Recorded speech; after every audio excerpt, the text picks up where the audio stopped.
Huli ka rumble ng ilang kabataan sa prosesyon ng Nazareno sa Tondo, Maynila.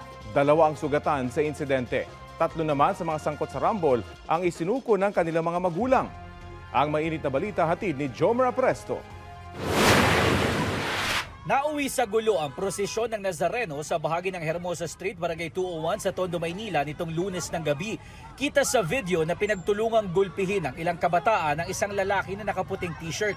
Sa kuha ng CCTV, kita pa ang biktima na biglang sinaksak sa likod ng isang lalaking nakaitim na t-shirt na mabilis ding tumakbo. Hindi na gaanong nahagip sa CCTV pero ayon sa barangay, 2 ang nasugatan sa gulo. 2 yung tama ng babae. Yung lalaki naman, medyo critical, 4 ang tama. Parang dating alitan na nagkita-kita, inabangan yung nagpaparada.